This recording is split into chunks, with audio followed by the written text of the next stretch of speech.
अनुलोम विलोम प्राणायाम करने के 20 फायदे।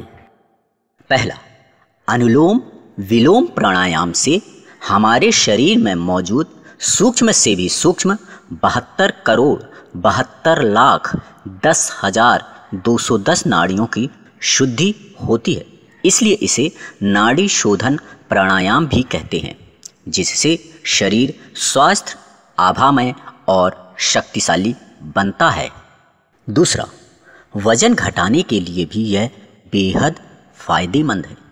इसे करने से शरीर की चर्बी घटती है और मोटापा भी कम होता है।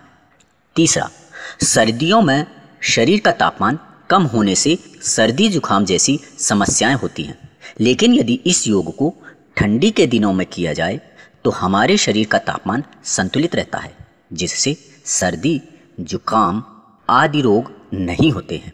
अनुलोम विलोम प्राणायाम से रोग प्रतिरोधक क्षमता बढ़ती है, जिससे मधुमेह, शुगर जैसी समस्याएं भी खत्म हो जाती हैं। अनुलोम विलोम प्राणायाम से साइनस भी ठीक हो जाता है और टॉन्सिल की परेशानियों में भी आराम मिलता है। छठा, अनुलोम विलोम प्राणायाम से आर्थराइटिस, कार्टिलेज घिसना जैसी बीमारियां भी ठीक हो जाती हैं। सातवां, अनुलोम विलोम प्राणायाम से ब्रेन ट्यूमर जैसी खतरनाक बीमारियां भी ठीक हो जाती हैं और आपकी याददाश्त, मेमोरी भी बढ़ती है।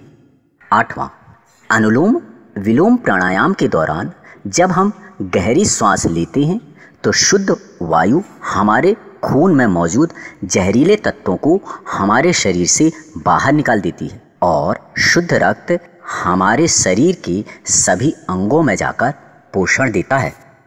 नौवां, अनुलोम विलोम प्राणायाम से हार्ट के ब्लॉकेज खुल जाते हैं, साथ ही शरीर में कोलेस्ट्रॉल के स्तर को भी वह नियंत्रित करता है।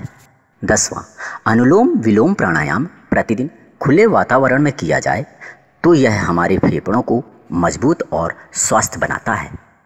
11वां, वृद्धावस्था में अनुलोम विलोम करने से आप स्वस्थ और निरोगी होते हैं। साथ ही साथ गठिया, जोड़ों का दर्द व सूजन आदि शिकायतें भी दूर हो जाती हैं। 12वां, अनुलोम विलोम प्राणायाम से वात, पित्त, कफ के विकार दूर होते हैं। बीमारी हमेशा वात, पित्त, कफ के विकार के कारण ही होती है, जबकि अनुलोम विलोम प्राणायाम से वात, पित्त और कफ के विकार दूर होते हैं। 13वां, अनुलोम विलोम प्राणायाम के नियमित अभ्यास से नेत्र ज्योति बढ़ती है और आपके चश्मे का नंबर भी कम होता है। 14वां, अनुलोम विलोम प्राणायाम करने से शरीर में रक्त का संचालन सुधरता है। 15वां, अनुलोम विलोम प्राणायाम अनिद्रा रोग के लिए बहुत ही लाभदायक है। 16वां, माइग्रेन, तनाव, क्रोध, स्मरण शक्ति से पीड़ित लोगों के लिए यह विशेष लाभकारी होता है और आपकी सकारात्मक सोच को भी बढ़ाता है। 17वां, अनुलोम विलोम प्राणायाम मस्तिष्क के सभी विकारों को दूर करने में सक्षम है। 18वां, अनुलोम विलोम प्राणायाम को करने से एलर्जी और चर्म रोग की समस्याएं खत्म हो जाती हैं। 19वां, अनुलोम विलोम प्राणायाम दमा जैसी बीमारी को भी जड़ से खत्म कर देता है। 20वां, Anulom Vilom pranayama high blood pressure, low blood pressure में भी लाभकारी है।